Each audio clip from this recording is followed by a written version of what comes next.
We're speaking to the choir, but should I read some of your bio? You think that's necessary?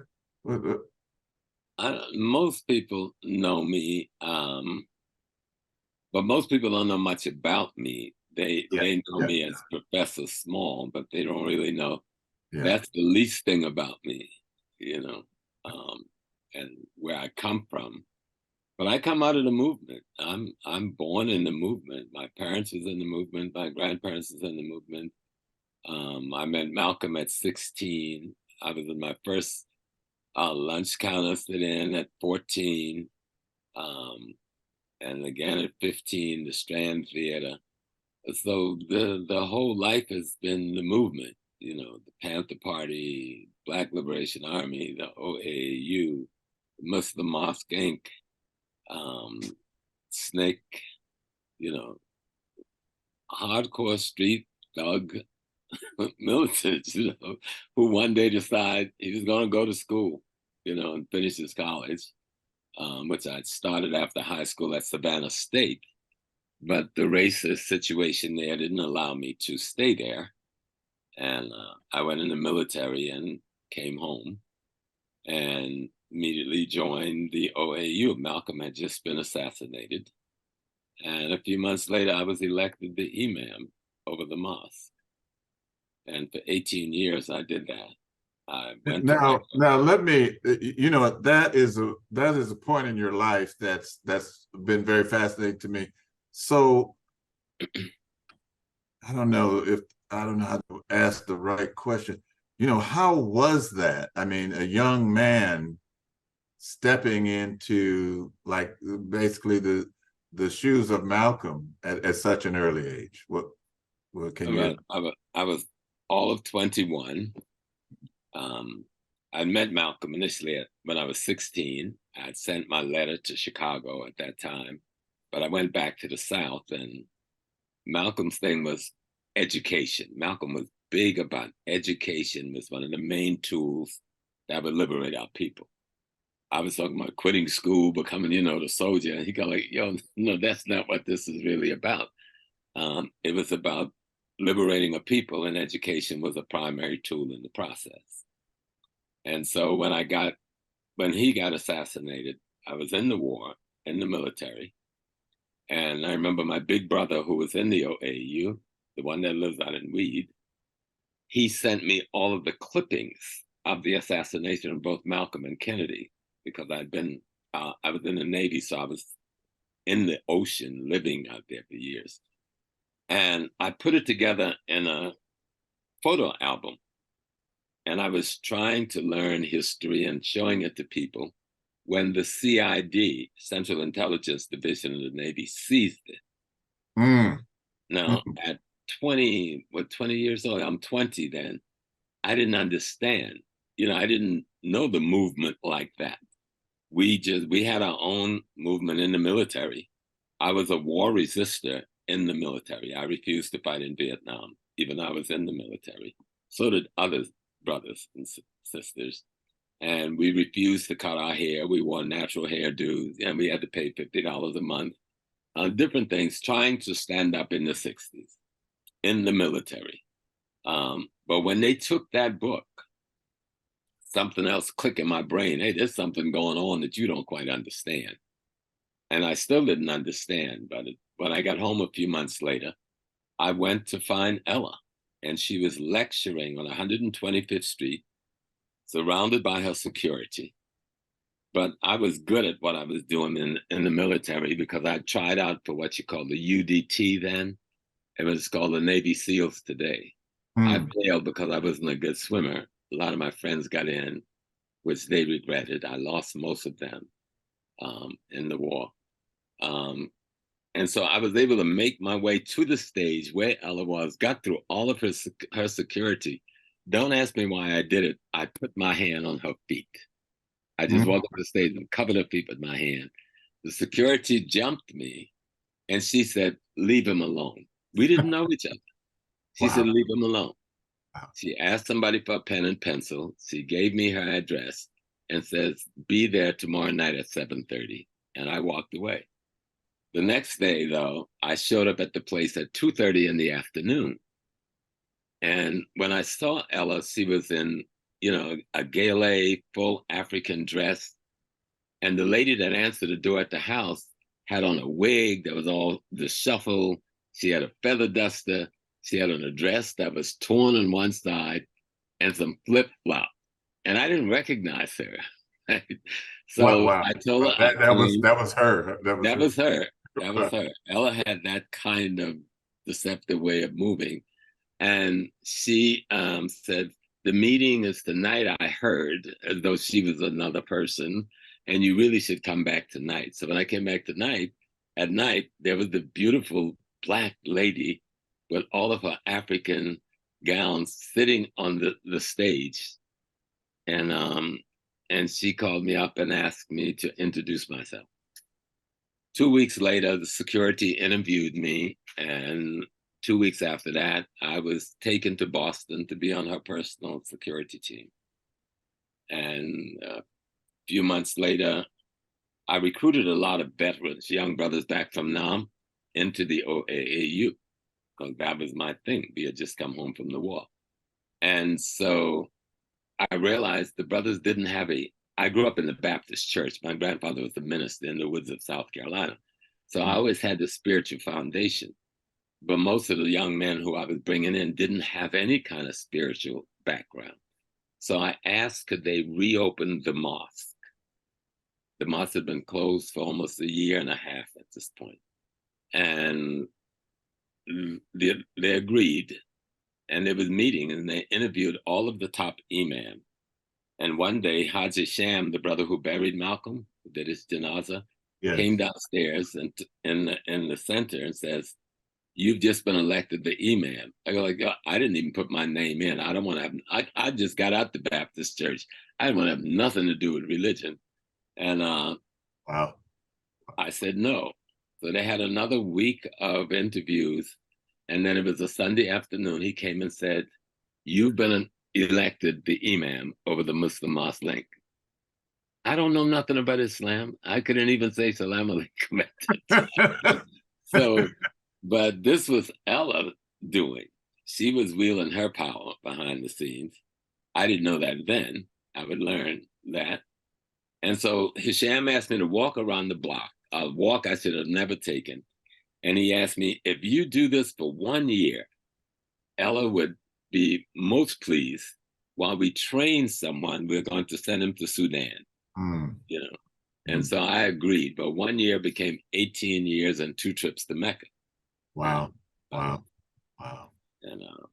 And so, but in the course of all of that, I learned about indigenous. My grandmother was a root lady, an indigenous priestess in the Gullah Geechee community of South Carolina.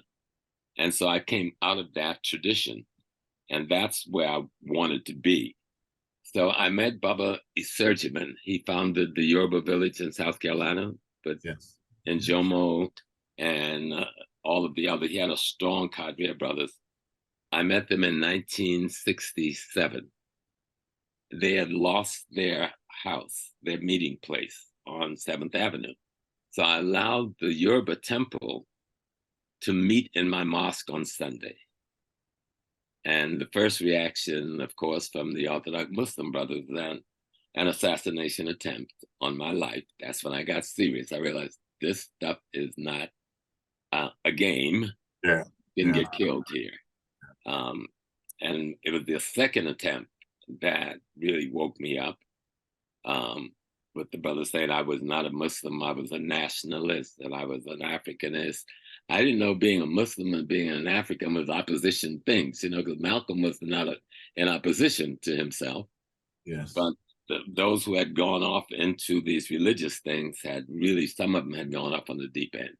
I saw the religion as a political thing, not a religious thing. And that's the way I moved with it.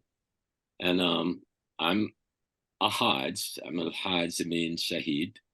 I was ordained by the Rabat Alim Al Islamin, which is the body that grants authority to teach Islam out of Saudi Arabia. And I studied as much as I can. I had some very beautiful teachers. Some came from the nation, some came from the Orthodox community. And I did the best I could. In the course of that, much of the brothers who became leaders of the Black Panther Party, Zaid Shakur, Sada's husband, Lumumba Shakur, Tupac's father, Matula Shakur, Tupac's uncle, Afeni Shakur, all of these people was in the Muslim mosque with me before joining the Black Panther Party. Wow. Wow. So we all, Brother Odinga, we all come out of OAU Muslim mosque. Right? And so it was that kind of life. That's the life. Without going into detail, that kind of tell you the life I was living, given whom I was living it with. I remember the last time I saw Sada was after her extraction. She was 9 months pregnant, and we had to take care of her until she could have the baby because she couldn't move until the baby came. And the last time I saw was like about a month before the baby came. I can't say when and how because they put me in jail still, but Sure. that's the world I came out of. What one in those days we called the Black Underground. But I also kept my foot. I was close with brother Kwame Ture, who was then Stokely Carmichael. We were all in SNCC together, Rap Brown. We all kind of moved together. I mean, we were just young people trying to fight. We didn't know anything about name and fame. That wasn't happening. We were in our early 20s, fighting the best we could. So when I left the military, I was a reservist. I owed them 3 years and I refused to go. When they sent me the letter, I wrote on the back, hell no, I won't go, put it back in the mailbox, send it back to them. So one day, me and Stokely and some others were picketing the draft office on 125th Street when 2 van loads of SEAL Patrol came and extracted me. I was court-martial in New York. I won the court-martial. 4 years later, they sent me an honorable discharge. I never served the time. Oh, good. That's beautiful. I think they didn't want to have the race issue a big deal in the middle of the Vietnam War in the military context. So let me switch. I mean, there's so much, but when I met you, you were security for Lynn Jeffries. Yeah. For Dr. Lynn Jeffries. And he at that time he was on Donahue and the NYU was upset with statements he had made against Jews. Well, we had formed a body which still exists, which I initiated. It's called the Sons of Africa. And I, at that time, was the chair of the Sons of Africa. And that is the body that created a security network around Lenny. During that period of time, I was also an adjunct professor in Black Studies and a full-time administrator at the college. I had a staff bigger than the president and a budget bigger than the president. Wow. So we had a little bit of power behind Dr. J, during that period of time. Yeah, that was a great time to meet you. And then I saw, through social media, I saw, did you get like your 10th Dan or something? What was? Yeah, I've been in the martial arts all of my adult life. Still am. My urologist sat me down about 3 months ago, but I told Sensei Mo I'm going to be back in class next week because I figured out how to manage that.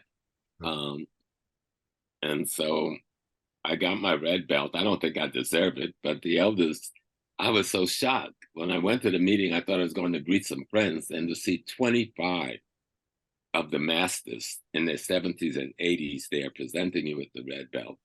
Wow. That was one of the greatest honors in my life. But I've been in the Harlem dojos working under most of the masters, most of my adult life. I think I started in the arts, I was 21. And still try to stay in shape. Now we're doing the 52 blocking system, with Sensei Mo. Now, what form is that? What style is that? We call it African American. Oh, wow. It is a system of blocking that the African American senseis put together. Everybody else is snatching it and calling it different things, but it was put together by the New Breed Dojo, which is a Harlem dojo. And one of the young masters, Sensei Mahalio, who some may have seen, he's been in a number of movies with Bruce Lee's son and others through the years. He's got a new movie coming out in about 2 weeks. And a lot of the masters are going to be there to debut that. But he was my student at City College when I taught, and then I became his student. His father was a master of the dojo. And so he followed in his father's footsteps, and then I studied under him as well as others. Wow. Listen, you know, I could just sit and listen to you for forever and ever. Amen. But the reason why I invited you to Black Knowledge Matters tonight, I mean, there's so much going on in West Africa. And let me share my screen again. That's a great picture. But that's not what I wanted to here, right here. These locations, these areas have all experienced some type of coup. And well, I wouldn't call them coups. oh, okay. All right. Well, acts of liberation. It just happened to be that these young people are wearing military uniforms. yes. Normally a coup is when some outside forces, most of the coups in Africa was backed by France and America. These are not. These are coming from the people of Guinea, the people of Chad, the people of Niger, Mali, Burkina Faso, who have suffered under the filthy genocide of France since the Berlin Conference. And those people who the world is screaming was democratic leaders, I would have lined them all up and shot them had I the opportunity. Because how could you dare call yourself any kind of leader when you tolerate the level of insidious colonialism? This wasn't even neo-colonialism, which is bad enough.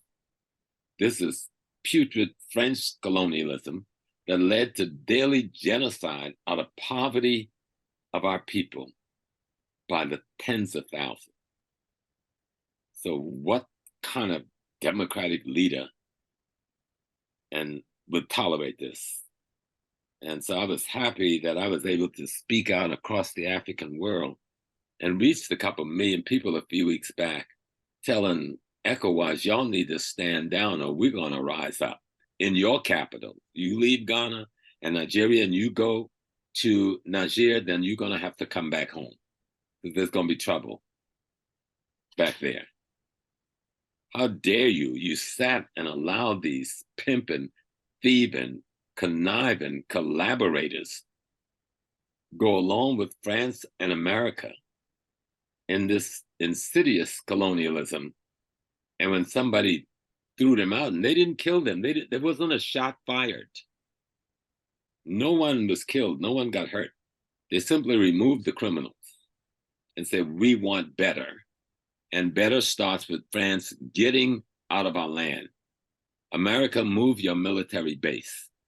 America sent the delegation yesterday or the day before because they have a major base in Niger that most people don't know about. America have bases all over the Sahel.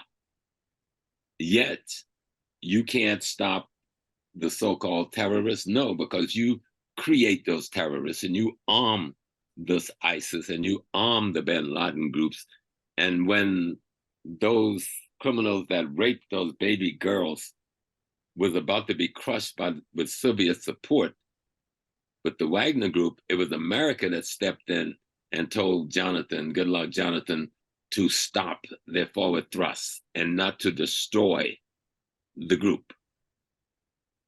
But we don't hear these things, you know. We don't know these things. So they've used those so-called jihadists to keep our people in check. And when anybody tried to move progressively anywhere around the Sahel, here come the jihadists with their M16s and their AK-47 and all the bullets they can get their handle on, but they don't have enough money to buy a cup of tea. Professor, so sorry. No.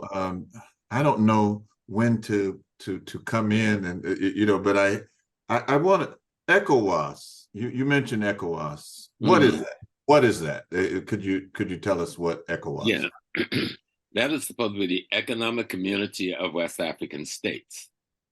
And in that sense, it is it is a make sense body. You have an economic community of East Africa, which works very well, function much better than the ECOWAS group. And this is the group whose primary function has no military capacity, no military arm. That's why everyone was concerned when they were talking about bringing militaries in. There's nothing in the ECOWAS charter that talks about military or any kind of political intervention in any country. But they were being told by France and America they better do something. You know, the ECOWAS is supposed to be an economic community that deals in trade and deal and the kind of lessening of border taxations that most of have which have been relaxed in the area. Um, they were talking at one point trying to come up with one currency, which they didn't make it there because the West didn't allow it. But it was simply an economic um, unity forum that was functioning very positively for those states involved. But when they took this position the other day about sending in a military, you don't have a military. There's nothing in the ECOWAS charter that talks about military intervention or political intervention in any government. So what are you doing? What are you talking about? Somebody jerked your chain and says you better do something because France, the murderers of Gaddafi, the rapists and robbers of Libya, France have been responsible for more coups in Africa than any country in the world, responsible for the assassination of more African leaders than any government in the world. And when you could outdo America at that, you're really doing it. You really are bad. Yeah, yeah. And you're going to support them? Are you crazy? But I think the young people of all those countries made it very clear to ECOWAS, made it very clear to that false government in Nigeria who did not win the election by anybody's standard in the world, and to prep Ouattara, whatever this little criminal collaborator in Ivory Coast, who was put in the government by the French military and the American military, and they ousted the legitimate elected leader in Ivory Coast, 4 or 5 years ago. And so those are the three forces that was talking about going in. The people of Ghana told the president of Ghana, don't even think about it. Because it's time. No one said nothing when the French was robbing these people all these years. You've got Gabon, one family. You've been in government 59 years. They catch your son. This man had $1 billion worth of CFA in his home. And the people are walking around in dire poverty. You've got apartments and homes in California, Rolls Royce, Mercedes Benz, townhouses in the UK, and your people are still living in the 14th century. And you have some of the best oil reserves in West Africa outside of Nigeria. And you've made it the family business. And so I think what we're seeing, and thanks to, this internet, which have done can lead you down a backwards road, but it can also lead you down the other road, a positive road. Yes. The sharing of information in a way we've never seen information shared before in the history of the world. And so the young people across the African world is beginning to see what the Western world really looks like, the hypocrisy, the way African Americans are treated, the way Africans in the Caribbean are treated, Central South America are treated, those who live in the UK and Britain. How many thousands of our young people have been floating dead in the Mediterranean, running to look for jobs, most of them coming from those Francophone countries that are filthy rich in natural resources, but none of the natural resources is used for them. Professor, maybe you're familiar with this. I was watching this program, and this professor that was at Syracuse, trying to think of his name now, but he was on Amy Goodman's Democracy Now, Hmm.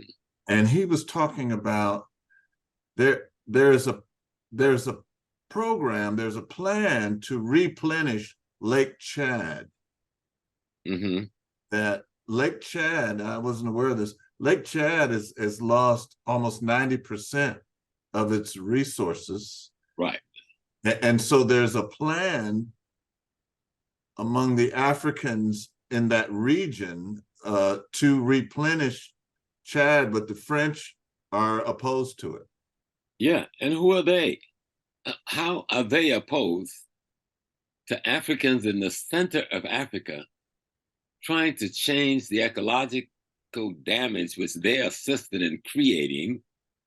And they could do it. You know, the Aquafet, the Sahara has a bigger river under it, bigger, the lake under the Sahara is as big as Lake Nyanza, the one they call Victoria, which is one of the biggest in the world. Mhm. Gaddafi had tapped into that. That's how he was running the farms in Libya. That's where the fresh drinking water in Libya came from. And the people in Chad was talking about doing that same kind of engineering to create the ecology of Lake Chad again. You know, part of the ecology is you've got to produce an environment for rain to come because the rain comes from the earth in the first place and comes back down. Yes, Um, yes, and yeah. so it's doable. But if the people do this, they don't have to depend on France, because you're talking about creating thousands of acres of good farmland as a result of this project. So the agri conglomerates of Europe don't want to see this because they want to sell their canned garbage to us, you know? So they don't want to see us develop the kind of agriculture technology that would make sense for us in Africa. But So it happened. I think the people, I agree with Sister Arikana. These are not coups. These are acts of revolution. And whether they use a military uniform to do it or a suit and tie, they did not strike on behalf of France. They struck against France on behalf of the people of that region.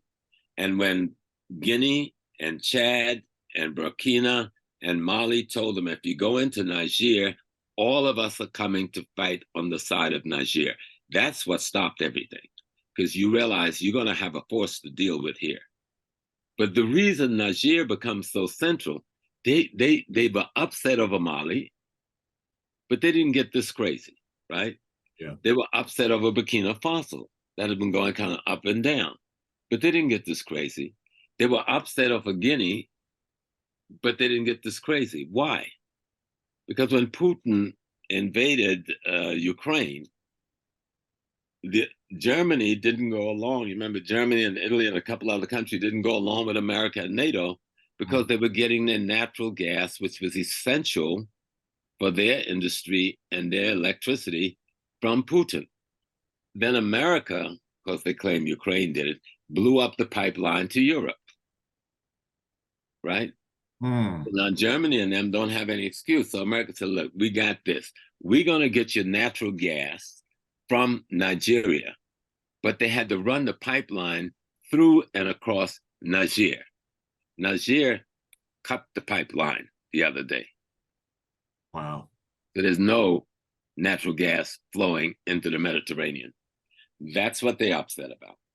As much as the French is upset losing their golden calf, because most of the uranium that powers the French nuclear power plants that powers France comes from Niger. Now the people in Niger is walking around with lantern and coal oil to light their house at night. France has taken their uranium and have lit up half of Europe. Does that make any sense to you in today's world? No. It's not even human, because France could still do what they do in France and also provide that same kind of technocracy for the people of Niger.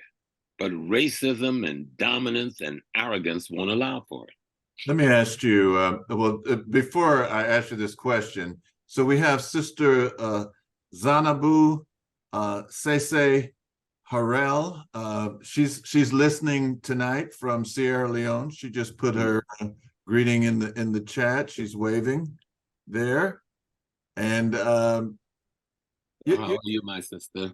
My grandmother, my great grandmother is from Sierra Leone. Oh, nice. Greetings, everyone. How are you? Good. I'm good. I'm happy. Good. We're free. Wow. We're going to be more free tomorrow. Yes.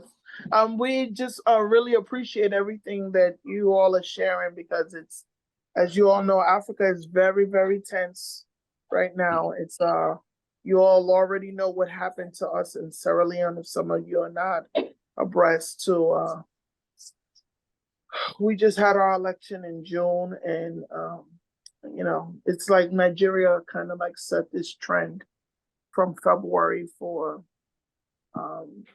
different, you know, there's different types of coups, and we had an electoral coup, basically.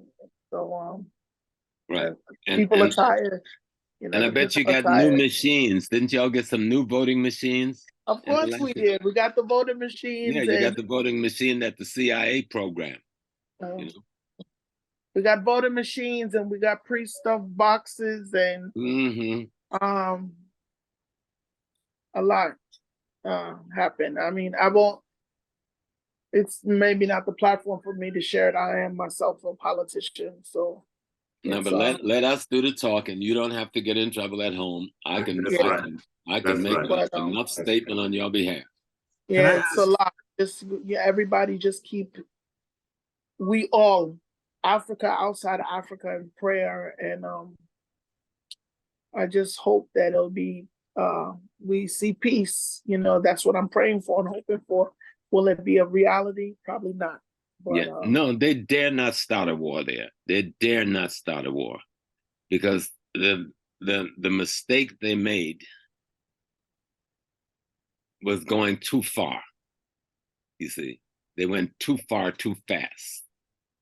And once the brothers in Guinea says we are standing with Niger, and Burkina Faso said we are standing with Niger, and Mali, there are other countries, the youth all the way down to South Africa, saying we'll come and volunteer to fight. And everybody is making Putin the litmus test. Putin has been fighting in Africa since the 60s. I know Putin from Mozambique. Okay. Wow. So it's a lot going on. We have Zimbabwe. There'll be unrest. Togo. Yes, he was in Zimbabwe helping to train the guerrillas. It's a lot going to go on. So you guys just pray and be prepared. This is not about Mr. Putin. This is about African people saying it is over. Colonialism has ended. The Berlin Conference will not take another foot of ground in Africa. We're going to reverse the process, because we've got to eat, and we need hospitals, and we need roads, and we need school, and we have the raw material to pay for any and all of these things.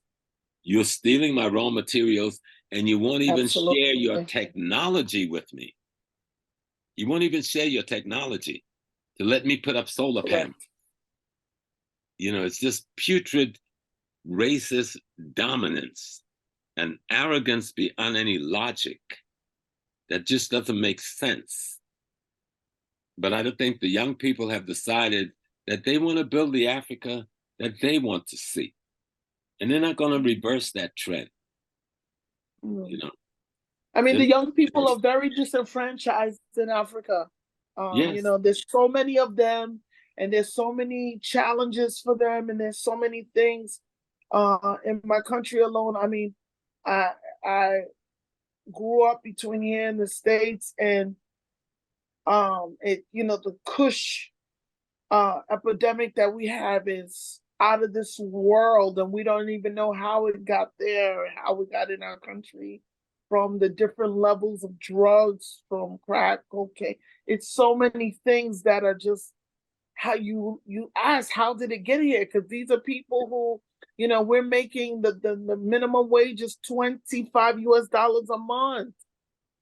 It got there because the American CIA, British MI6, French intelligence, the Israeli Mossad decide that we're going to manage the population the same way we managed them in Harlem, and Watts and Frisco Yeah. and Atlanta, and drug is going to be the primary weapon of choice.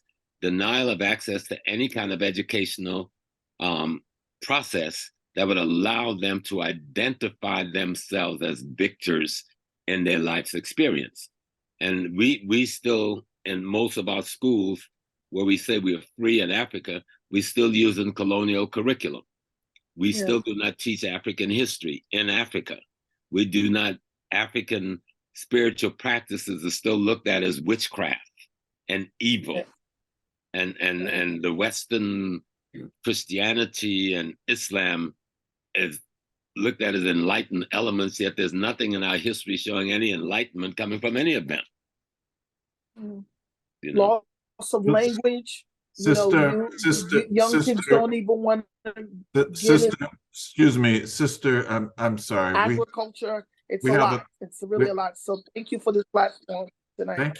Thank you for your remarks and your question. We have two questions that have come forward. I saw Minister Shango's hand up, and then after that, there's a question about China's presence in Africa. But Brother Shango, Minister Shango, please go ask your question. Okay, Professor Smalls, I'd like to thank you for this evening's presentation, and I've been following you for quite a while. Thank you, Brother Shango. My question is, these are primarily former French colonies. And I'm wondering, with this movement that is going on now, have these countries gotten together in the Sahel to say, hey, we are no longer going to be sending any more retribution and money into France? Because that's the thing that's wrecking their economies. That's why Haiti is in a fix they in. For all these years, they kept sending money into France.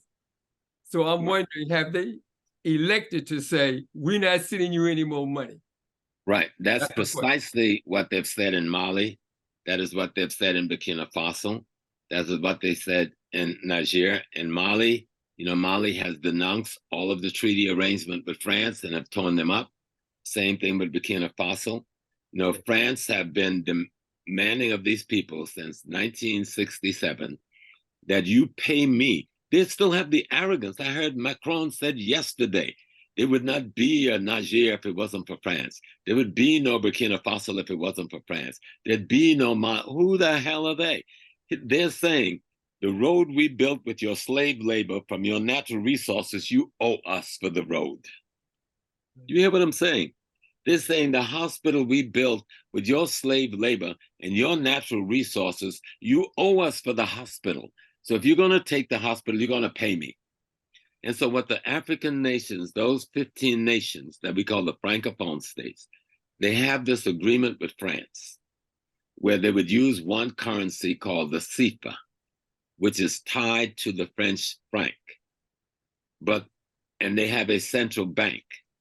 France is the only one that sits on the board of the central bank with veto power over any decision that the rest of the nation state make. I mean, could you imagine that? But that's been the reality since the 60s. 50 to 70%, depending on the country, of the resources from your raw material must be deposited in French central bank. And if you borrow any of your money, you have to borrow it with interest attached to it. And it goes on. They're saying every road we've ever built, you owe us for that. You owe us for ending slavery. You owe us for any building we built. If you go back to the 60s when Sékou Touré refused to become a part of this arrangement, the French took everything out of Guinea. They took the toilets, they took the sink, they burnt down the hospitals, they burnt down the factories, they poured cement in the sewage system. And they're doing it right now. In Burkina Faso, the French mining company, and it was on the internet, they were using the bulldozers, the heavy equipment, to crush the SUVs and the trucks and other things that they would have to leave behind, so it would not be usable by the African. You know, and when Burkina Faso told the Canadian mining company, because it isn't just France, France is the front man. All the American corporations is there, all the Canadian corporations is there, all the Belgians corporate, the Britain, all of them are there in these countries sucking out the raw materials. So yesterday, Burkina Faso, the day before, told this Canadian mining company, not only you have to go, but we seizing all the gold that you still have here in our country. And they're having a fit. See, that's what Mugabe had done. They never told us that. They kept talking about, oh, the land. And yeah, he took the land back too, but they tried to make it a race question. But they didn't tell you that most whites in Zimbabwe went along with Mugabe. It's okay, we'll go with the deal. Those few white farmers that didn't go with the deal, they threw them up in the news and showed them leaving and going to Nigeria and becoming farmers there. But Ian Smith made a statement to the people in South Africa, said, what y'all fighting for? He says, shoot, I'm living better in Zimbabwe than I did when it was Rhodesia, you know? So let them run the government, leave them alone. There's just so much for us on this side to do in our research on a daily basis, to be in dialogue with brothers and sisters on that side. And there's enough platforms out here for us to do it every day, all day. You know, I work with PLO Lumumba. I work with Joshua Mapongo and so many others on the continent, Susan Tata in Cameroon, almost on a daily basis. So we can stay in touch on what's going on. And we can get word out like this to our people to let them know what is going on. The people are saying, we want our natural resources back. We want to run our countries. We want decent roads and freeways in our countries. We want hospitals in our countries. We want to train our doctors and be able to pay them so they don't go to medical school here and next month they go into America looking for a job. We want to train our nurses in our country so they take care of our people. We want to have school systems that the learning is pegged. Like none of the countries like Congo, Brazil, are the students teach about mining and geology and things like this. So if you got all of this wealth, but your school system isn't teaching you anything about your natural resources, you have to then bring in all these foreign experts to tell you how to mine your mines. It's called colonialism. Yes. It never ended. Yes. It's not even clear neocolonialism. It's a slickly marketed colonialism, and the people are rejecting it. And we have to support them in every way we can. Professor Smalls, we have two things in the chat. One is, what's your take on China's presence in Africa? And someone is asking for your Cash App information. So if you wouldn't mind. I used to be modest about the Cash App, but I'm always poor and broke because you can't fight the system and have money. Right. And my Cash App is simple. It's, you know, the cash sign, Dr. James Small. Call if you need something. So, but China, like Russia, are alternatives. You know, you got to sell your raw materials to somebody. So you want somebody who's going to sit down at the table with you and give you a contractual deal that is to your advantage and is not robbing you. So if what you need is freeways, hospitals, schools, and factories, and China says, okay, I will build those for you, and then you make your contract arrangements. You can bring in your technocrats, but we make up the primary labor force, and your primary technocrats got 5-year turnover when they have trained my technocrats, and you get the hell up out of my country. And those are the kind of contracts you're seeing now in Africa. China is trying to build China. They have no place to go like the rest of the world. Africa is the only market in town, okay? Primarily, the only market in town for most of the essential raw materials of the world. One more in there. You know, and so the African community is looking.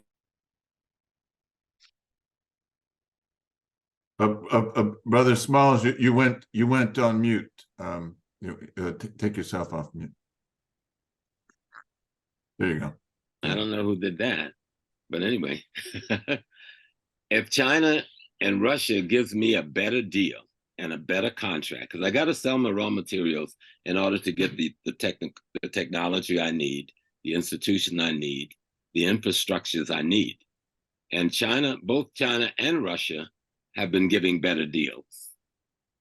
What the West have done was to enrich a handful of people to the suffering of the masses. Let the people of the nation decide how to distribute their wealth, not Washington, D.C. They've already come into my, this week, yesterday, they came to Niger. Doing what? Offering money.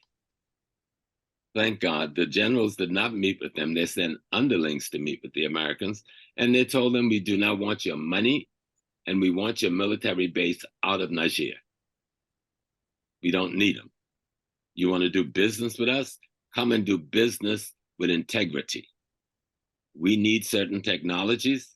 We need certain materials, which you have, and you need the raw materials, which we have. Let's sit down and make an equitable deal. Don't come and rob me. And if I don't go along with the robbery, you murder me. And that has been the trend for hundreds of years. And I think the young people are saying enough is enough. It doesn't matter to me whether they're wearing a military uniform or not, if they're standing up for their people. There is no excuse for the Bongo family, or whatever they call, in Gabon. There's no excuse. What they've done is filthy and profane beyond anything possible, imaginable, for the last 56 years. And he's saying, let my friends make noise. I had a knee replacement. I can't get around like I used to, but it's healed very well, enough for me to be back in the dojo and be in the gym. But I put time in the field in Africa in the early days. You know what I'm saying? And I wish I had the strength in the youth now. You know? Because what we see in Cameroon, what the French is doing in the Cameroons, what the French is doing in Ivory Coast, I've traveled to all these countries. And you see what they're doing. And these leaders have sit there playing, I'm a democratically elected leader, while we're tolerating this level of genocide, cultural genocide, social genocide, economic genocide, political genocide, intellectual genocide, and physical genocide against our people. And there is no, and for the African-American youngsters who have been confused with foundational Black American and whatever other little terms y'all are confusingly using, and I love you, you're my babies, I understand, but somebody's confusing you. Black is Black, okay? Black is Black, and we're nothing but different. All our brown skin are different shades of Black, okay? Africa is one Africa. It doesn't matter where we live, it's one Africa. If somebody is hurting in the Sahel, I'm hurting. If somebody's hurting in the Sudan, I'm hurting. Somebody's hurting, and we hadn't even looked at the Sudan thing. America got some nerve. America trained that rapid deployment force, which attacked the legitimate government of the Sudan and its military, when the Sudan government was about to sign a contract allowing the Russian to build a military base on their coastline that America didn't want. So then America pulled the string of its military lapdog that they'd trained in Langley, Virginia, and created a genocidal war against the poor people of the Sudan. But nobody's telling the details. They did the same thing in Ethiopia. That was this country that created the war in Ethiopia between the so-called Tigrinya and the rest. You are Ethiopian. If you want to be Tigrinya and side with your Italian blood, get the hell on a plane and fly to Italy. They'll welcome you, I'm sure. But leave Ethiopia alone. Leave it one Ethiopia. You know. Professor, and some of the rebels in the field came forward, you know, and said we were financed and paid by the American government. Professor Smalls, we have a few more questions. Minister Bill Johnson has his hand up. Go ahead, Minister Bill. I was hoping you could cite a few of the examples of the better deals from the Pacific Rim, from China, Korea, Japan, etc. All I'd heard were of the Chinese coming in with all their people basically seizing everything, taking all the work, and then leaving with everything. And that don't even sound right when you say it, does it? No, it doesn't. It doesn't even sound like it's happening, does it? Okay, it may be a Yeah. media thing. I'm just getting bad Look, messages. if you let's go to Congo. Like I see a new thing out saying the Chinese have brought in their military. One of the biggest contracts that China has negotiated with Africa is with the Democratic Republic of Congo. And that contract, which was negotiated about 5 years ago, was negotiated by Congolese and a Canadian team, where they were talking thousands of acres of freeway, hundreds of schools, hundreds of hospitals, factories to deal with agri and fish conglomerate. Do they have things to clean up? Yeah, because you can, when you're dealing with mining, you're dealing with mercury, you're dealing with poison, and if you're near water, if you don't deal with the necessary safety mechanisms, you're going to kill the fish crop. And so these kinds of challenges is what the African is facing, because this whole new mining technocracy is a new phenomenon for us. And other people are not going to look out for you unless you learn to look out for yourself. But we know that in Congo, people are fighting around this. They're fighting around this in Ghana. The Pra River, which runs from the Kumasi area in Ghana down to the western region, I watched it go from a beautiful, almost blue to brownish red in a 10-year period of time because of the mercury. But the Ghana government, it took them 10 years to realize we got to get a handle on this, because they didn't know, they hadn't had the experience of mercury polluting a river. So now you have to then make the mining companies come up with the safety mechanisms so they don't damage the ecology. So you see this stuff going on all over Africa now. One of the most, Magufuli, who died 2 years ago, the president of Tanzania, probably had the best example. If you look at the ports that have been built in Tanzania, and you look at the train, the railroad, the amount of railroad tracks built in Tanzania, and the amount of railroad stations built in Tanzania, the amount of bridges built in Tanzania, with the contracts that they were able to sign with China, primarily Tanzania, people don't realize, has a big gold reserve. The British was dominating the gold reserve until Magufuli came in and charged the British with reparations to the tune of $9 billion that had to be paid back into the coffers of Tanzania. So the people are fighting this whole, just the concept of industrialization at the level that we're now seeing with a China, where the West refused to even give you basic technology, refused to let you use hardly any of their copyright material. China is allowing for that, for you to use the copyrights, for you to get the basic technology. And it is moving very rapidly. And Africa do have to catch up with it, but I think they're catching up with it. Because a big part of it, you know, Africa have one of the youngest populations in the world, right? Under 25. And Africa does have one of the most educated populations in the world. Because this population is being trained in the technical institutions, but they have no jobs when they get out. What's happening now is you're beginning to see industries develop in Africa. Let me show you an example. In Ghana, they have a company called Balco. Balco makes aluminum. I think it was Alcoa Aluminum that was running it in the 50s and the 60s. And Ghana has one of the world's largest supply of bauxite. But the American company would not mine the Ghana bauxite, because that would mean giving jobs to thousands of Ghanaian people and creating a whole Ghanaian industry. So they would mine in bauxite in Jamaica and Eastern Europe, and then bringing it to get to aluminum, you need 6 steps. They were bringing it to doing the first 3 steps in the West, bringing it to Ghana in pellet form, and doing the last 3 steps in Ghana. Well, now Ghana has flipped that. They're mining Ghana bauxite and doing the 6 steps in Ghana at Balco. And so you're seeing that kind of development in different places. Do we have a long way to go? Yes. But I think anytime if you go and look at some of these arrangements, you see that the Chinese and the Africans are saying this, that these people are sitting down at a table giving us a better deal. You know, China, I don't know anything particularly that China or Russia have done to us, except what white people have said. You know, Okay. I mean, Are like, you, you know, are you also seeing then some leapfrogging where, in fact, Africans are moving ahead with newer technology and avoiding some of the oh problems yeah. of the older Well, stuff? You mentioned well, mining. you've got a whole movement that people are calling indigenous industrialization, where we're trying to develop the technology on the ground. Africa have multiple technical institutions and universities. Problem has been we've trained some of the best, but they end up in France, Germany, Spain, America, Belgium, and so forth, Yeah. and not in Africa. In And U.S. so what engineering the schools. Chinese and the Russia is allowing is for indigenous African industrial development to take place. And if you got to make a deal like with the bauxite, okay, if we're going to do aluminum, then do 50-50, okay?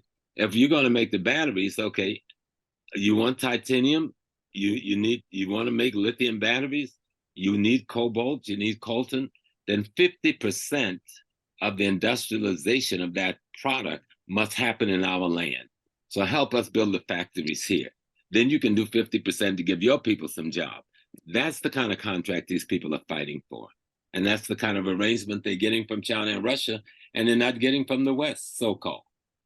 You see Korea involved? Minister Bill, can I just stop you there? We got some more questions. Your questions are great, but I'm going to have to stop. So the first question is in the chat from Marvia Sinclair. She says, for a small country like Niger, how are they managing to arm themselves? The Americans and the French gave them the arms to use against their own people, and they turned them on the Americans and the French. That's a good way to use your arms, you know. And but they're also now Russia had told them, we will give you all the arms you want. And I would say to them, take it. Yes. Because thousands and thousands of the young people in the country have come forward and said, we're willing to fight and die for our land. And the government said, we're willing to train you. So Burkina Faso have sent soldiers to help train the Nigerian people. Mali have sent soldiers to help train them. And the Soviets have said, we'll finance you. People who got an issue with the Soviet Union have to tell me how in the world, as African Americans, given what we've suffered under democracy, we can have an issue with the Soviet Union. What's wrong with y'all? What's wrong with y'all?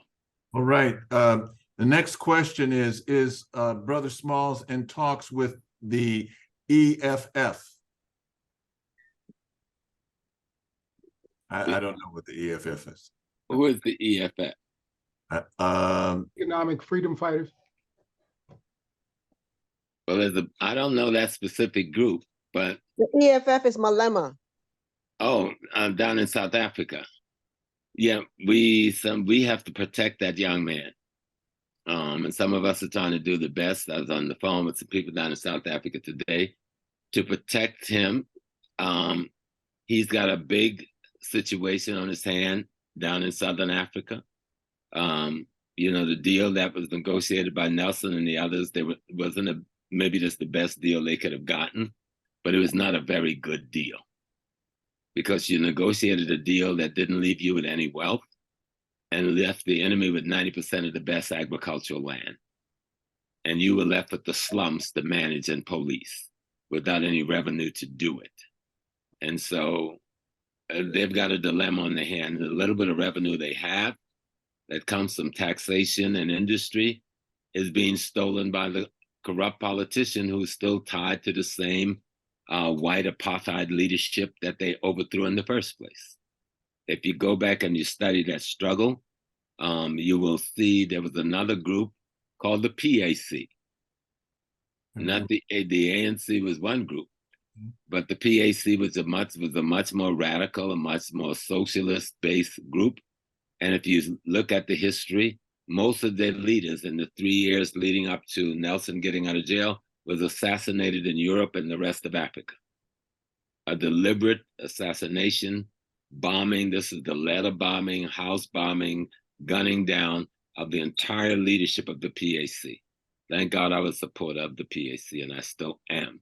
Never was I a supporter of the ANC, except in solidarity, because it was the only choice we had.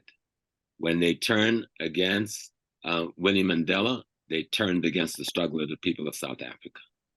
That was not a personal situation between her and Nelson. That was a political act on the part of those who backed Nelson. That's another story. It seems like the young people down there have figured this out, and they understand they need a change of government. They need a change of leadership. And the program that they're putting forth, the economic program they're putting forth, is a good one, because they need to take their land back.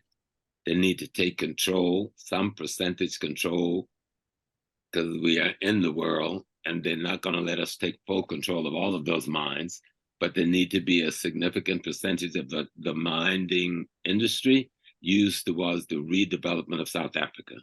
And the same slums that was there during apartheid is still there.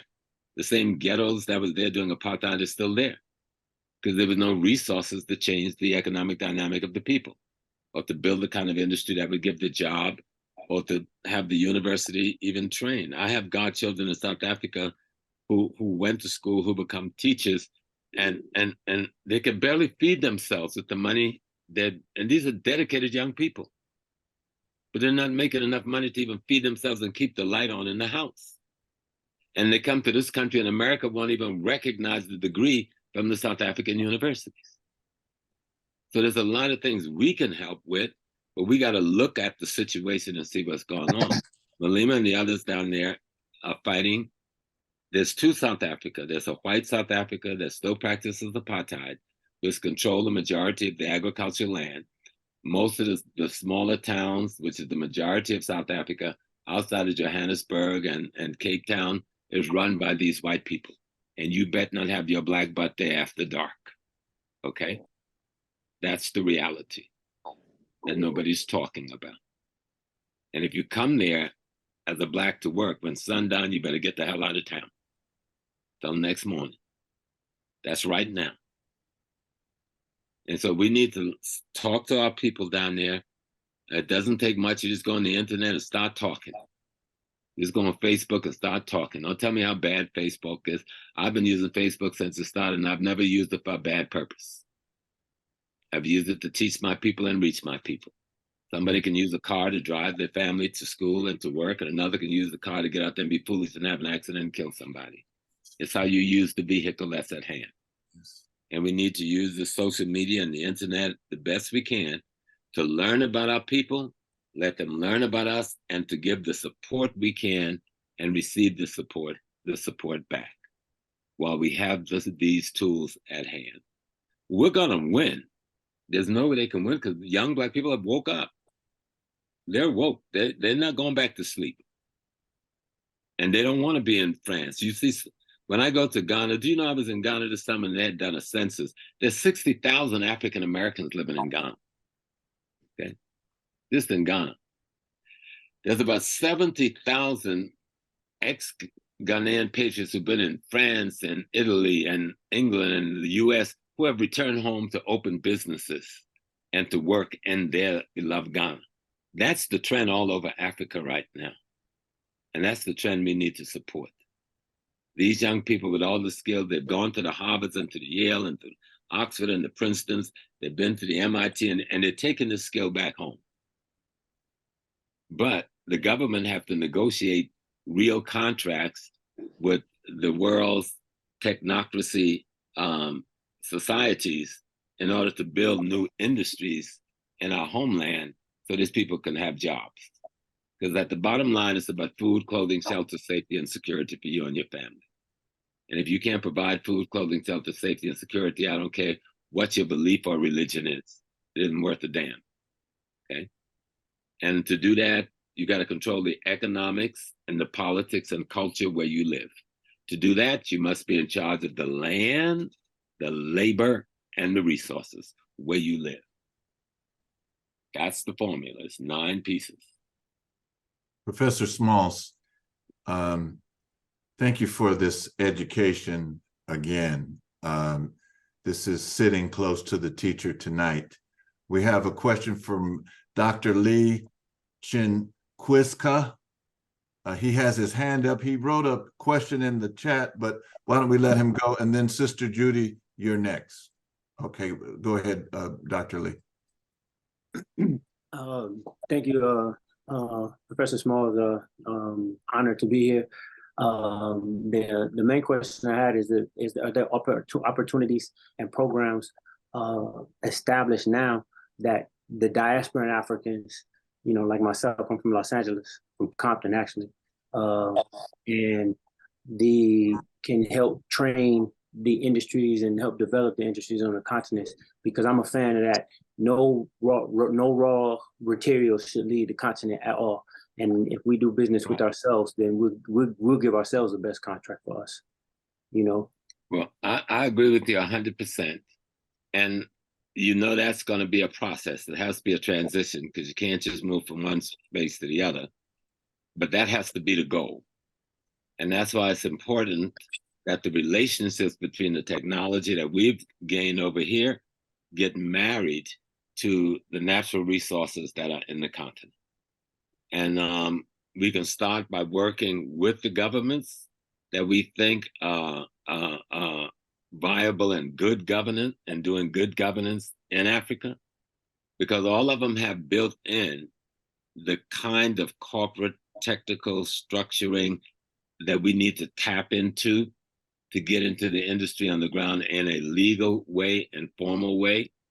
Because we can, if you go in and try to undermine the governments, then you know better than the people who are misusing them now. So you have to struggle with the contradictions. You know, me and some of our comrades, I'm in the hospitality industry. I have a travel company for 40 years, and we have a hotel in Ghana for the last 20 years. And we've even opened a credit union in the Cape Coast region, the Pan-African Credit Union. And so there's some of us who are saying, okay, how do we work with you? And we've been doing a good job, because you have to. We at one point were employing 47 people just in the Cape Coast area, okay, that would not have had jobs. And not only employing them, but then making sure people get to go to school. So everybody that worked for me had to go back to school. And we helped some of them right up to the master's degree level. I had 2 sisters graduate with their master's this past year, so they can move on into other and bigger things, and not just be a cook in the kitchen or over housekeeping. But that's a pathway out we designed. We said, this is the little bit we can do, right? And so, but trying to work with the Ghana Tourism Authority and the Ghana corporate boards and say, how can we best help you do what you say you want to do for your people? You know, and you got to have some back and forth. You know, everything ain't going to be smooth. They ain't going to like every person. So that's where the dialogue comes in. But I found that most people really want to have that dialogue, because people want to be free. People want to be free, and people don't want to leave home. That's the other thing. This myth we've got that people running away from Africa because they want to get, no, people don't want to. They're doing it out of necessity. We need to change the realm of how necessity is reached. And that's for those of us who have the capital and the technology to invest in institutions in different parts of Africa. And go travel, look and see what's there. Go to Rwanda. Look at what Paul Kagame and that government, which is more than 55% women, have done in Africa. It will blow your mind. My God, you come from genocide to this in this short period of time? You know how they solved the genocide question and it didn't turn into a continuum vengeance syndrome? They went back to a traditional African justice courtroom structure that had to do with reconciliation and forgiveness through action. Instead of just throwing somebody in jail and say you stay there for the rest of your life or put them in front of a firing squad, they said, no, are you willing to be transformed back into a worthy human being? Our culture have a system to do that. And they pulled it off. There's still work to do, of course. But I was in Rwanda and Uganda when the 2 presidents was killed. I was literally having lunch. I've done a lot of things, Baba, with Paul Kagame, you know. And when we got the word over the walkie-talkies, I had me an AK-47 and I jumped in the Jeep with them too. he stopped on the road and threw me and Abraham out and said, look, most of us going to be dead in 2 weeks. Somebody needs to tell the world what's going on. We need somebody to communicate with. And it was me and Abraham Mohozi that broke the word in this country about the genocide, because America had put a lid on it. Susan Rice and her people. That's Lord. another story. Yeah, well, Professor Smalls, I'd like to move on to the next question. Thank you, brother. And can you pronounce your name? Because I want to get it right. Could you just? Dr. Lee Senchiska. Senchiska. Yes, sir. And I just recently returned from Gabon last month. This whole year I've been in Sierra Leone, or beginning last year, Ethiopia, Sierra Leone, Zimbabwe, Botswana. And my ultimate goal, I've been studying traditional medicine. My ultimate goal is to create those institutions in which we solve our own problems. Thank you, brother. Thank you. All right, sister. And I just want to say a big up to him and that, because I go home every year and get my medicine. I got a whole box that I use every year, and make sure that people who just make sure I stay well, you know. And I have things I take every day. We have the medicine. We have a pharmacology that the West won't let us use. Who the hell are they? I've seen in somebody with blood clots swelling in their lower extremities healed in 5 days. Healed in 5 days. The medicine's there. We just got to get our people there to get our healing. I've been dealing with the prostate thing since 1985. Do I look like I'm dying from it? Because they've been taking care of me in Ghana since the 1970s, really. Yeah, I would like to know if I can get in touch with you if you allow me. Absolutely, because my wife is a physician, and we believed in our traditional indigenous medicine. One of the part of my tours that I do when I go to Ghana is we go to the herbal forests, we go to the botanical gardens, and we let the people know what we have. You know, and people at home are using the medicine. You know, they thought we were going to all die off with COVID, and they're shocked. They can't figure out what happened. The African hardly got sick, let alone died off, because we got our own stuff. Okay, we got our own stuff. Thank you, brother. All right, Sister Judy, brother Jabari, and then Sister Moore. Or you guys are next. Okay, go ahead, Sister Judy. Well, greetings, Professor Smalls. I am so elated that you are here with us. How are you? I'm well. Yes. I'll be 78 in about another month and a half, Sister Judy. Well, listen, you know, you will hear some greetings from all of us, but I just wanted to commend you, because I tell you this when I talk with you. You are just, you're amazing. You're a soldier on the front line. You walk the talk. You are a messenger that is everywhere. You know, if you comb over social media, there's not anywhere that you pretty much aren't any show and blog and podcast. You're talking to the youth. You're really informing us. And what I like about you the most, I really just wanted to make this comment, and thank you for coming tonight. It's just that, you know, you are an action person, and that's what we have to do. We have to take action, and we are at war. And you mentioned so many things that are happening, but I feel like that's just weapons of mass destruction are aimed at us in every way. Food, our youth, the music, all over the world. So I just wanted to thank you. I know there are other people waiting, but thank you so much. It's amazing how much knowledge you have. And I don't know any topic that you're not very well versed on. So we're very appreciative to have you, and we wish you many blessings, much perfect health and safety, and the Most High always protecting you and your family.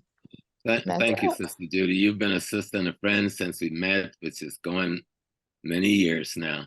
But let me just make one comment about this generation. This is the best generation we've ever produced. Let nobody fool you.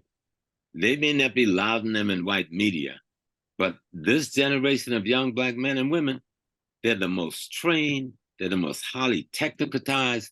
They may not say I'm Black nationalist, But turn on your TV any given day and tell me who you're seeing up on there.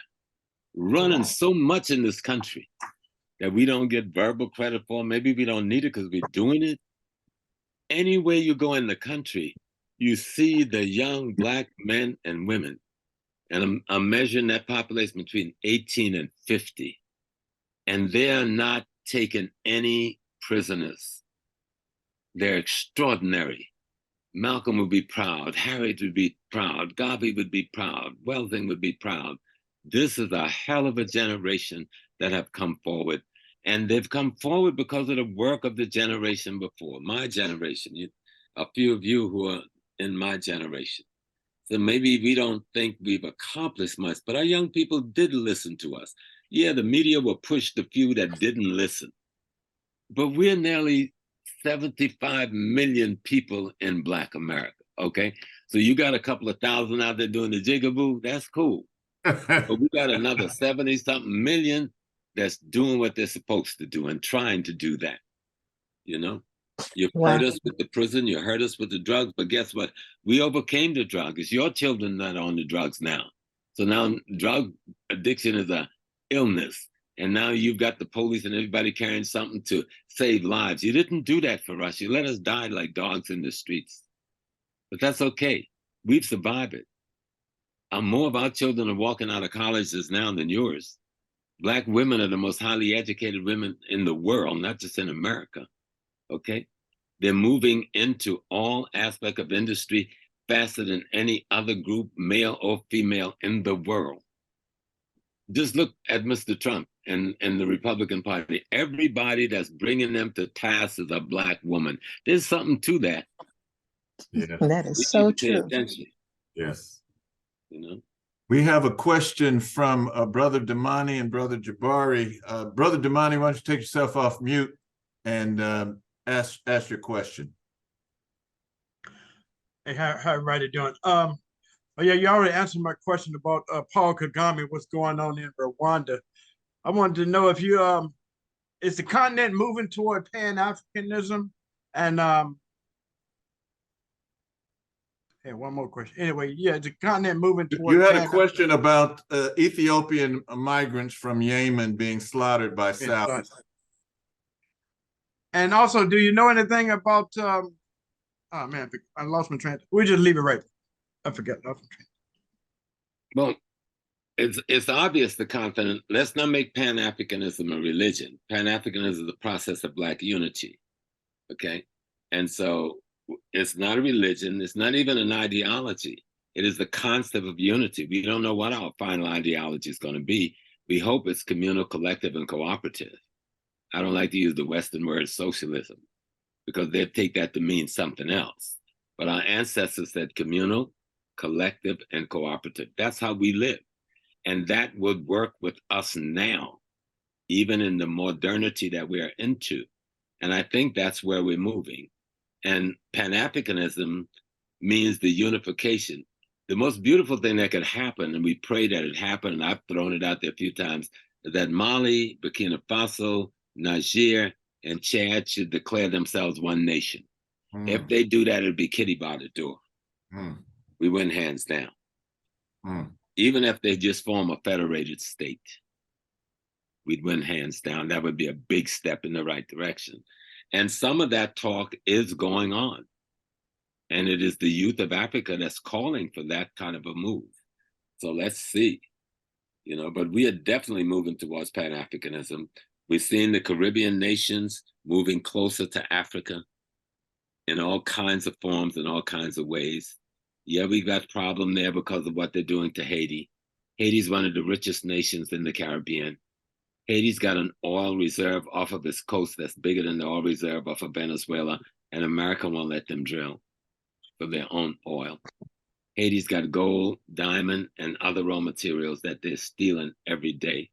It has the uridium, which is the shooting star, that thing that falls out of space, and that is used on spacecrafts and jet planes because it's such a good conductor of heat. And just that alone would take care of all the people in Haiti. But the oil would make everybody in Haiti at least a millionaire, every single person. And yet they keep Haiti impoverished. Not for some, they want the raw materials, but you know why they keep Haiti impoverished? And why they haven't given up Guantanamo Bay, even though the contract has been up? Because most of the shipping of the Western world passed between the Straits of Haiti and Cuba.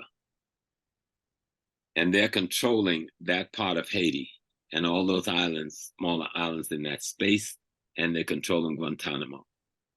That is the real secret there. In the meantime, it's just it's what do they call it? It's just the honey. The rest of the things they're stealing from our people. And I've been to Haiti many times, and one of my good friends, they had tried to get some Haitian police officer to injure me. I'm not gonna say they wanted to kill me, they wanted to injure me, let's put it like that, right?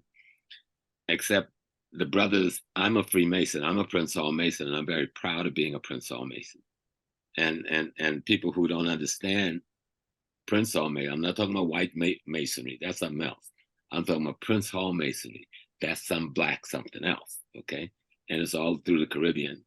But because the people they sent was also Prince Hall, and I was Prince Hall, instead of doing what they told them to do, they helped me to get out of Haiti. And the young man who helped me was later assassinated. His name was Gaddafi. He was the #2 man in the Haitian SWAT team. He was one of the best martial artists in the world. His team had gone to Japan and won all of the karate championship, male and female and judo champions, 3 years in a row. We never heard about that in the newspaper in America. There's so much we need to know through interaction with our brothers and sisters in the Caribbean and the continent, in the Pacific, Vanuatu, Guinea, Papua New Guinea, the Mauritius, Mauritania, those places. We need to learn and just reach out to people. And we could do it on the internet. Just go on the internet. I want to hear from somebody from Mauritius. You'll have more letters popping into your mailbox than you ever thought about.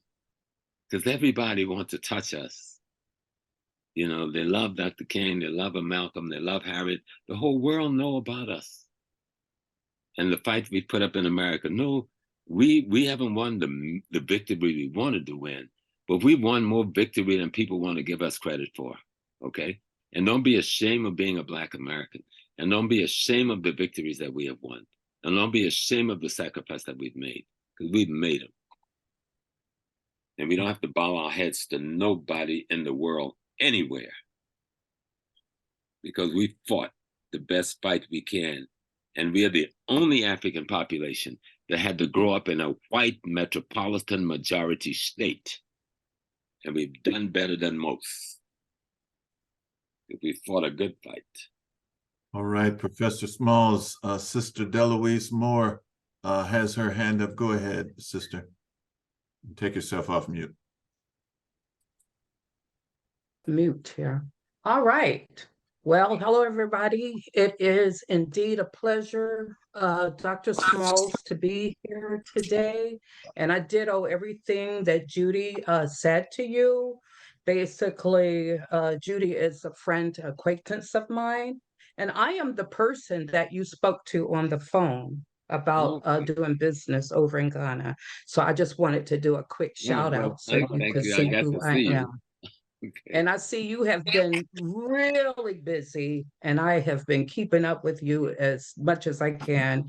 And I am so elated to be here. And I can say that it's because of my growth and my development and my learning from listening to my scholar warriors, such as yourself, that has gotten me to the point that I am today. And I am indeed honored.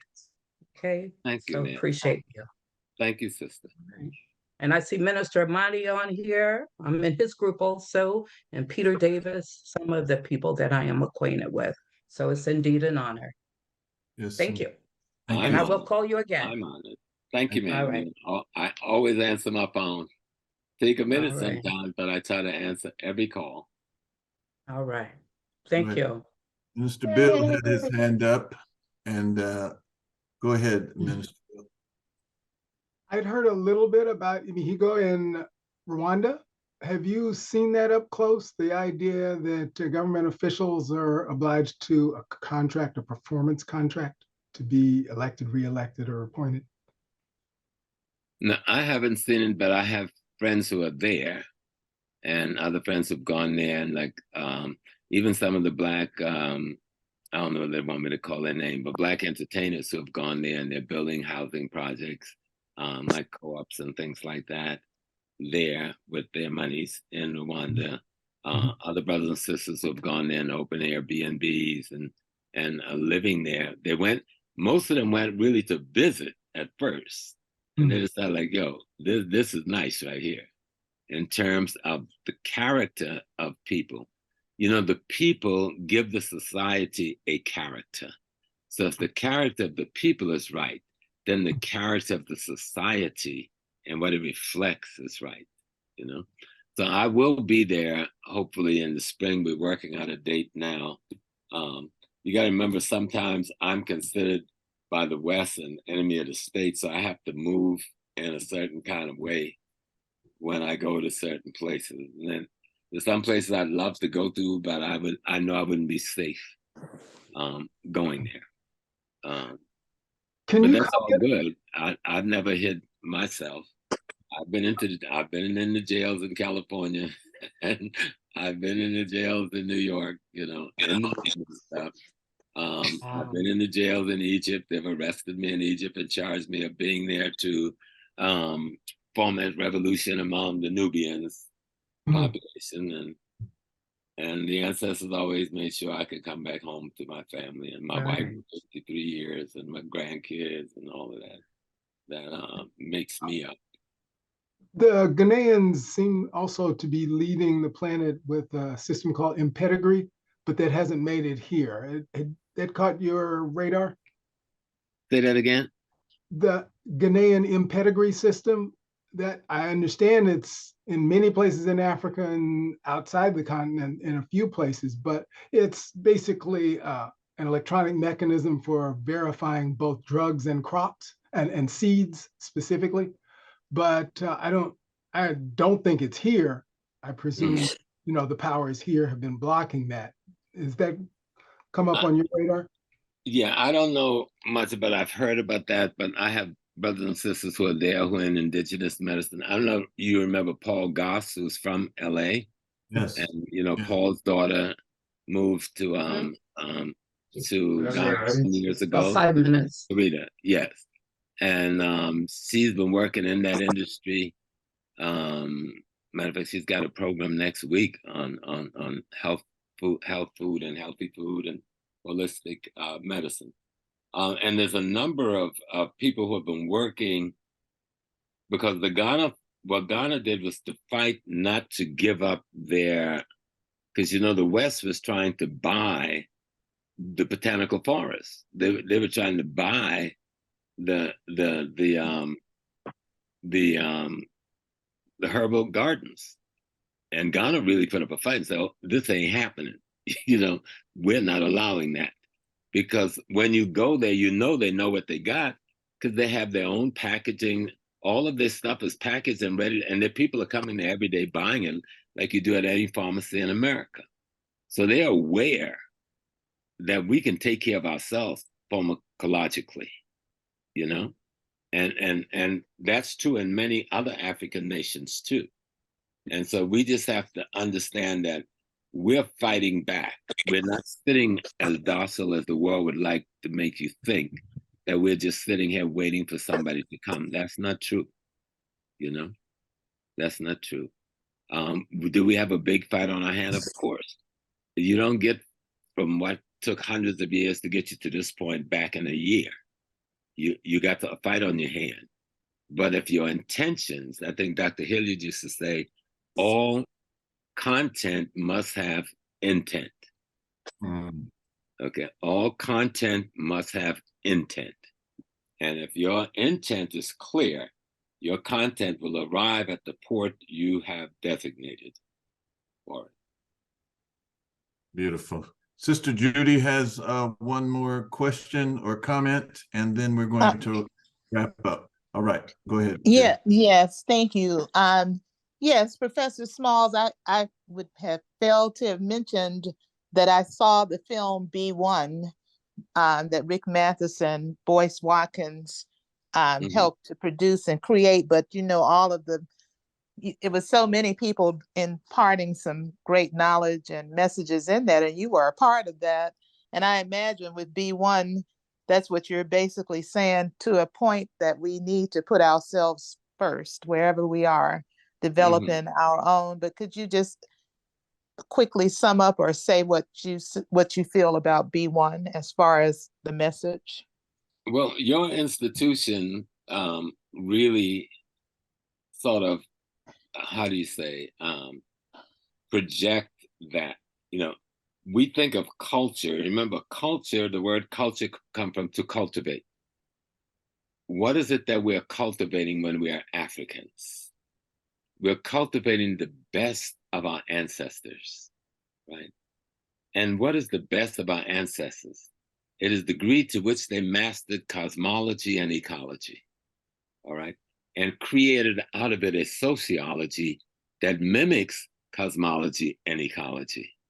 And we may call the sociology a religion or a spiritual system or whatever, but you got to understand what you're doing in order to do it. And so your temple, your institution, have been trying to do this from its inception. And that is the key to understand. All African culture speaks to the God within us. You can know all you want to know, but if you don't know the divine within, you know nothing. Okay? And the aim, I think Asa Hilliard told us that true freedom is to be shackled to your identity. Then what is your identity? My identity is the divinity within me. Yes. Wow. Yes, I love it. Yes. What?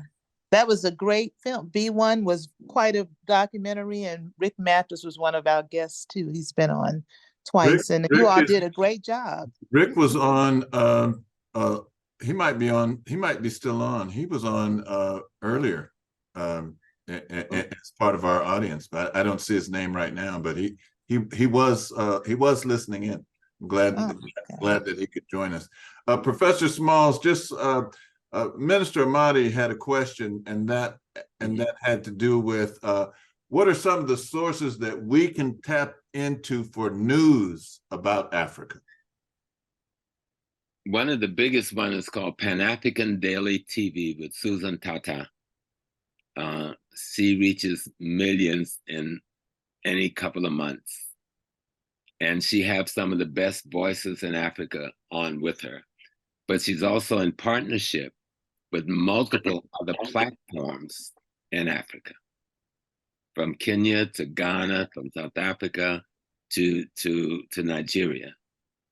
And so any platform that you see in Africa is worth having a discussion with, even though they may not be at what we might call the level of ideological clarity that we're at. You know, we say, oh, well, they're not really a Pan-Africanist. Well, you don't just get to be a Pan-Africanist. That's a pathway. That's a struggle. That's a road. You go towards a goal. You know, Marcus Garvey was one of the greatest Pan-Africanists we had, but he didn't just get there. He had been struggling since a young man to get the knowledge and the vision and the insight necessary. And each body of knowledge he gained led him closer to a unified African concept, you know, a unified African principle, of one African concept. And we learn from him and take it to the next level, you know. Right. And Dessalines told us his birthday is coming up on the 17th. Matter of fact, I got to do something for Baiana Bello, for the emperor. But he made it very clear, freedom or death, nothing in between. There is no compromise there. Either give me freedom or you give me death in my attempt to have that freedom. And that's what I think the young people in Mali and Niger, Burkina Faso, and they're saying, we've seen enough of our leaders assassinated by you. We've seen enough of the collaborators put in to rule over us by you. We're saying now we want freedom or death. So bring your army on, bring your drones, bring whatever you got. We are going to fight you. And I guarantee you the world is not ready to meet the fight they would have to meet in West Africa if they go up against these people. Thank you, Professor Smalls. Immeasurable knowledge, wisdom, understanding given to us today. Take yourself off mute. Give him a hand. Just take yourself off mute. Oh, that's good. I like that. Ashe, ashe, ashe. Beautiful, magnificent. Ashe, oh. Thank you, Dr. Small. You're welcome. Madasi. You are the man. And we really appreciate you. You know, what I really appreciate about Professor Smalls is not only his wealth of knowledge, but he's just a down brother. That you could just talk to him. Yeah, you know, just like you see him today, you could be with him, just sit next to him, and this is the way he is. Truly an outstanding Pan-Africanist representative, a teacher, a Seba, a Maulana, a great example for us all. Professor Smalls, just one more, if you'd like to conclude, one thing that you'd like to give us parting words, and then we'll dismiss. Yeah, the key is to never forget that we are Africans. It's just one Africa. When the universe decided to be human, the universe decided to be a Black woman, and she gave birth to all the rest of us. And we should never forget that. And I say to the women and to the men, how does God create human beings? The God created the human being from the sperm of the man and the egg of the woman, in an act that we call sex, and we misappropriate in what we give in terms of the definition we give it, because we don't understand that there you are carrying out the most sacred act in the universe, where you imitate the divine universe itself, where you represent and are actually that aspect of divinity that creates. You understand? Let's remember that. That's who we are. That's not who they are. That's who we are. We are God having a human experience, call us. And we should never be afraid of that. Never be afraid, never forget. I am the divine. And there isn't an African language you will find where the word for the divine doesn't mean the totality of everything. And my beloved Sierra Leone, among my Mendi people that Grandma Hope comes from, we say, Njiwo is the creator and the ruler of the universe. In the Ewe, where some of my other people come from, this is Sogbe Lisa. The totality of creation is divinity.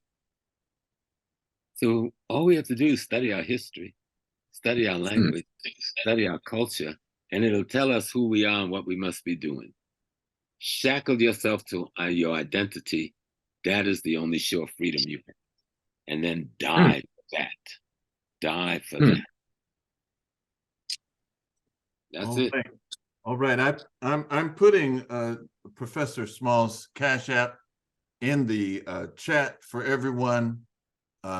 If you'd like to contribute, there used to be a group in Oakland. They were called the Soledad Prison Poets, and they had a poem. It was called "America the Pimp." Got everybody on the whole stroll, even you. And one of the lines in that poem was, "Romance without finance is nonsense." And I would like to just add that liberation without finance is nonsense. So if you'd like to contribute to Dr. Floyd, he hasn't asked us to do this, but we've put his Cash App information. Okay, all right. I want to thank everyone. Next week, we don't have a guest, but on the 20th, we're going to have a brother from Haiti, Pierre Laboussiere from Haiti is going to be coming and talking to us. We hope that we'll see you later on with WOSE community activities. You can go to wosesac.org or wosecommunity.org to find out more about us. We're so thankful for so many people that have joined us today. Thank you for Professor Smalls for feeding us and leading us to so much further study and reflection and feeding us and lifting us up.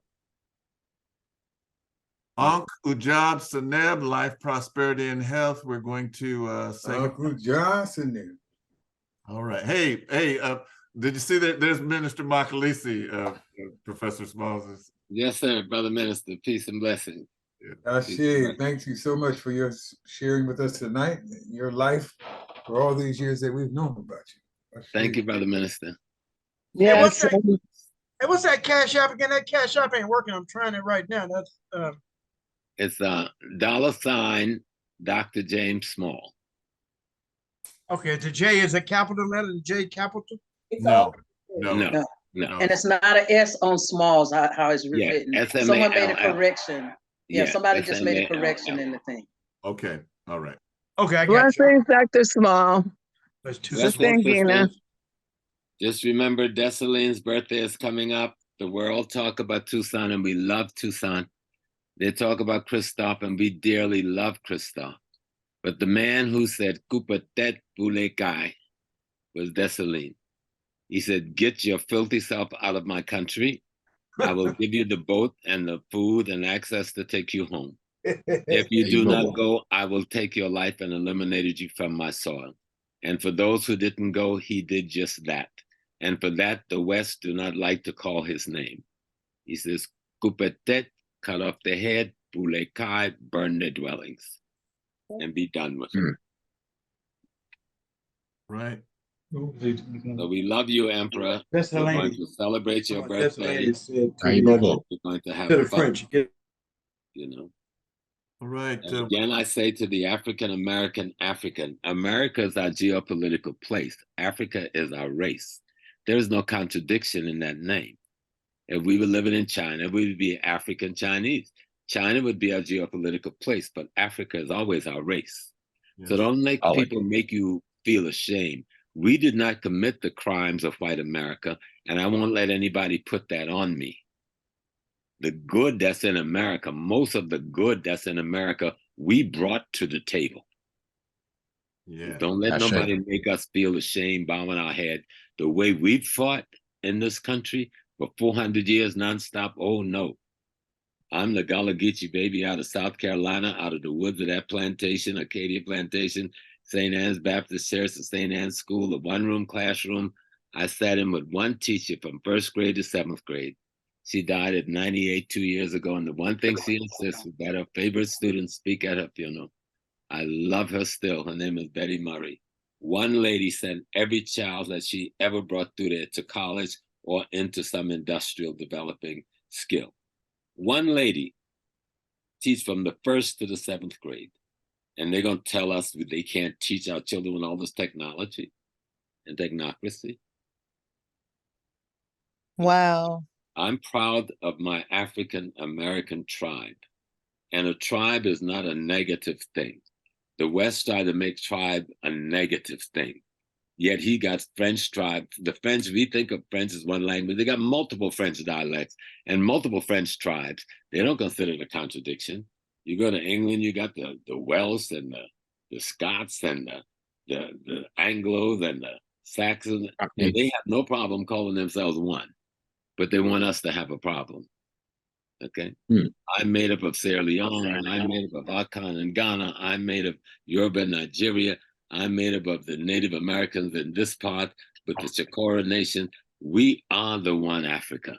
I'm made of Congo, I'm made of Angola, okay?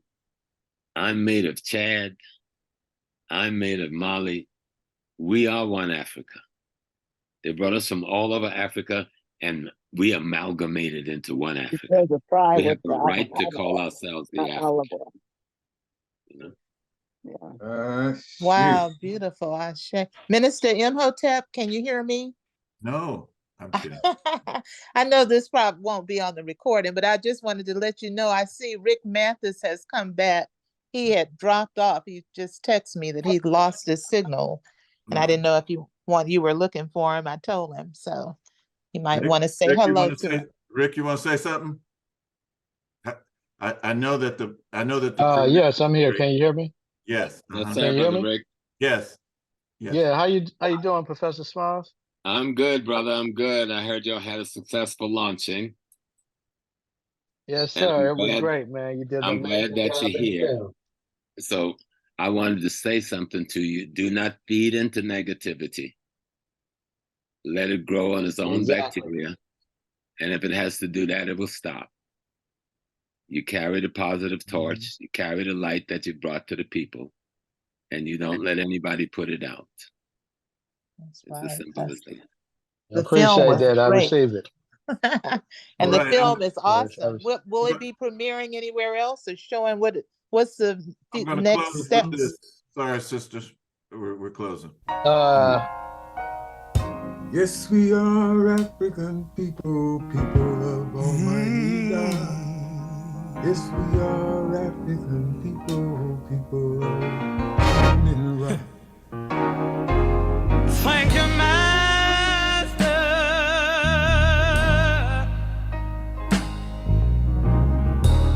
for my soul.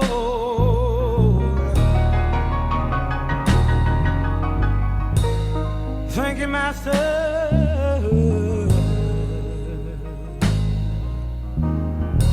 Thank you for my soul.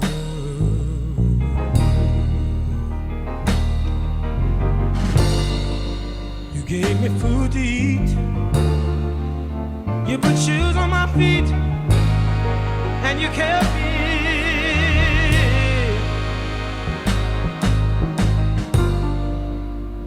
Lord, I know haven't been so good this week, but you continue to bless me. And I just want to take time to thank you for my soul. Thank you, Master.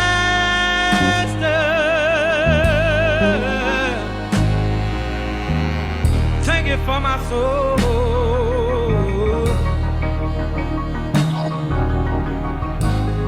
Lord, thank you. Thank you, Master.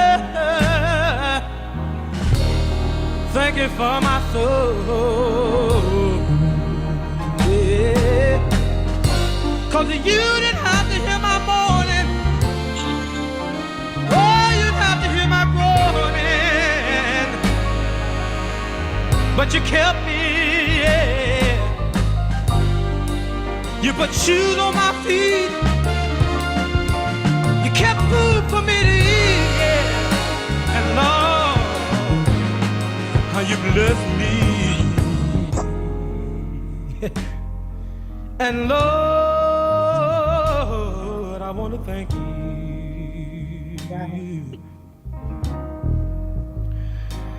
I just got to say much obliged to you, Master. 'Cause the walls of my room was not the walls of my grave.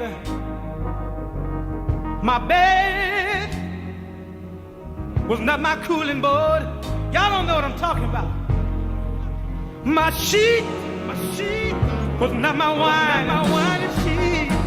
And I want to say thank you. Lord, I want to thank you. So much obliged to you. Thank you. Oh, thank you. Thank you. I want to thank you, Lord. Thank you for the rain. Thank you for my brother.